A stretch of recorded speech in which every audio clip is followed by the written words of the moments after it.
ಕುಂಚಿಟಿಗರ ಇತಿಹಾಸ ಮತ್ತು ಮನೆದೇವರುಗಳ ಪರಂಪರೆ. 1. ವಲಸೆ ಮತ್ತು ಮೂಲಸ್ಥಾನ. ಇತಿಹಾಸ ತಜ್ಞರ ಪ್ರಕಾರ ಕುಂಚಿಟಿಗರು ಮೂಲತಃ ಉತ್ತರ ಭಾರತದವರು. ದೇವಗಿರಿ ಮತ್ತು ವಂದುಕಲ್ ಭಾಗಗಳಲ್ಲಿ ವಾಸಿಸುತ್ತಿದ್ದಾಗ ಇವರಲ್ಲಿ 101 ಕುಲಗಳಿದ್ದವು. ಸುಮಾರು 11 ಮತ್ತು 12ನೇ ಶತಮಾನದಲ್ಲಿ ಮುಸಲ್ಮಾನರ ದಾಳಿಗೆ ತುತ್ತಾದಾಗ ಇವರು ದಕ್ಷಿಣದ ಕರ್ನಾಟಕದತ್ತ ವಲಸೆ ಬಂದರು. ಕಟ್ಟಮನೆ ಮತ್ತು ತಾಮ್ರಶಾಸನದ ಹಿನ್ನೆಲೆ. ಕರ್ನಾಟಕಕ್ಕೆ ಬಂದ ಕುಂಚಿಟಿಗರು ಚಿತ್ರದುರ್ಗ ಜಿಲ್ಲೆಯ ಹೊಳಲ್ಕೆರೆ ತಾಲೂಕಿನ ನಂದನಹೊಸೂರಿನಲ್ಲಿ ಮೊದಲು ಬೀಡುಬಿಟ್ಟರು.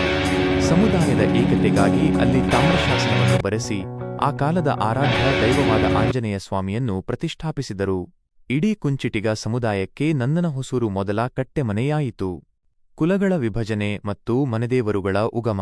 ಜನಸಂಖ್ಯೆ ಹೆಚ್ಚಾದಂತೆ ಎಲ್ಲರೂ ಒಂದೇ ಕಡೆ ಇರುವುದು ಅಸಾಧ್ಯವಾದಾಗ ಆಯಾ ಕುಲಗಳ ಮೂಲಪುರುಷರ ನೇತೃತ್ವದಲ್ಲಿ ವಿವಿಧೆಡೆ ಚದರಿದರು. ವಲಸೆ ಹೋಗುವಾಗ ತಮ್ಮ ಮೂಲ ಸ್ಥಾನದಲ್ಲಿದ್ದ ಮನೆದೇವರುಗಳ ನೆನಪಿಗಾಗಿ ಸಣ್ಣ ವಿಗ್ರಹಗಳು, ಕೇಲುಗಳು ಅಥವಾ ಪೂಜಾ ವಸ್ತುಗಳನ್ನು ತೆಗೆದುಕೊಂಡು ಹೋದರು. ಗುರುಮನೆ.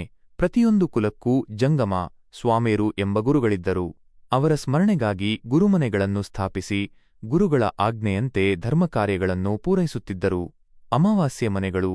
ಸಾರಿಗೆ ಸಂಪರ್ಕವಿಲ್ಲದ ಕಾಲದಲ್ಲಿ ದೂರದ ಕಟ್ಟೆಮನೆಗಳಿಗೆ ಹೋಗುವುದು ಕಷ್ಟವಾದಾಗ ತಾವು ವಾಸವಿದ್ದ ಕಡೆಯೇ ಮೂಲ ದೇವರ ಹೆಸರಿನಲ್ಲಿ ಅಥವಾ ಅಲ್ಲಿನ ಮುಖ್ಯಸ್ಥರ ಇಷ್ಟದೈವದ ಹೆಸರಿನಲ್ಲಿ ದೇವಸ್ಥಾನ ಕಟ್ಟಿದರು. ಕತ್ತಲೆ ಮನೆಯಲ್ಲಿ ದೇವರ ವಸ್ತುಗಳನ್ನಿಟ್ಟು ಪೂಜಿಸುವ ಈ ಸ್ಥಳಗಳನ್ನು ಅಮಾವಾಸ್ಯ ಮನೆಗಳೆಂದು ಕರೆಯಲಾಯಿತು. ಬಂಡಿಮನೆ. ಎತ್ತಿನ ಬಂಡಿಗಳ ಮೂಲಕ ವಲಸೆ ಬಂದಿದ್ದರಿಂದ ಬಂಡಿಗಳು ನಿಂತ ಜಾಗವನ್ನೇ ಪವಿತ್ರವೆಂದು ಭಾವಿಸಿ ಪೂಜಿಸತೊಡಗಿದರು. ಇವುಗಳೇ ಬಂಡಿಮನೆಗಳಾದವು. ದೈವಿಕ ನಂಬಿಕೆ ಮತ್ತು ಸಂಪ್ರದಾಯಗಳು. ಕುಂಚಿಟಿಗರ ಕುಲಗಳಲ್ಲಿ ವಿಶೇಷವಾಗಿ ಒಂದು ಗಂಡು ದೇವರು ಮತ್ತು ಒಂದು ಹೆಣ್ಣು ದೇವರು ಇರುವುದು ಕಂಡುಬರುತ್ತದೆ. ಇವು ಒಂದೇ ಊರಿನಲ್ಲಿ ಅಥವಾ 40ರಿಂದ 50 ಕಿಮೀ ಅಂತರದಲ್ಲಿ ಇರಬಹುದು.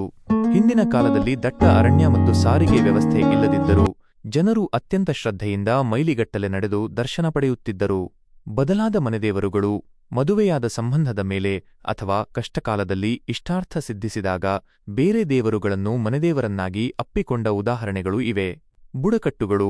ಕಾಲಕ್ರಮೇಣ ಸಮುದಾಯದ ಆಂತರಿಕ ಹೊಂದಾಣಿಕೆಗಾಗಿ ಒಂದೇ ಕುಲದಲ್ಲಿ ಬೇರೆ ಬೇರೆ ಬುಡಕಟ್ಟುಗಳು ಸೃಷ್ಟಿಯಾದವು. ಭೌಗೋಳಿಕ ಹರಡುವಿಕೆ ಮತ್ತು ತಮಿಳುನಾಡಿನ ವಲಸೆ. ವಿಜಯನಗರದ ಅರಸರು ಮತ್ತು ಟಿಪ್ಪು ಸುಲ್ತಾನರ ಆಳ್ವಿಕೆಯಲ್ಲಿ ಆಡಳಿತಾತ್ಮಕ ಕಾರಣಗಳಿಗಾಗಿ ಲಕ್ಷಾಂತರ ಕುಂಚಿಟಿಗರನ್ನು ತಮಿಳುನಾಡಿನ ಕೊಯಮತ್ತೂರು, ದಿಂಡಿಗಲ್, ಥೇಣಿ ಜಿಲ್ಲೆಗಳಿಗೆ ಸ್ಥಳಾಂತರಿಸಲಾಯಿತು.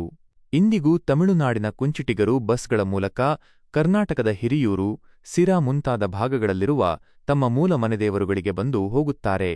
ಪ್ರಮುಖ ಕೇಂದ್ರಗಳು. ಕುಂಚಿಟಿಗರ ಮನೆದೇವರುಗಳು ಹೆಚ್ಚಾಗಿ ಈ ಕೆಳಗಿನ ಭಾಗಗಳಲ್ಲಿ ಕಂಡುಬರುತ್ತವೆ: ಹಿರಿಯೂರು, ಸಿರಾ, ಮಡಕಸಿರ, ಪಾವಗಡ, ಮಧುಗಿರಿ, ಕೊರಟಗೆರೆ, ಚಿಕ್ಕನಾಯಕನಹಳ್ಳಿ, ಚಿತ್ರದುರ್ಗ, ಹೊಳಲ್ಕೆರೆ ಮತ್ತು ಹೊಸದುರ್ಗ.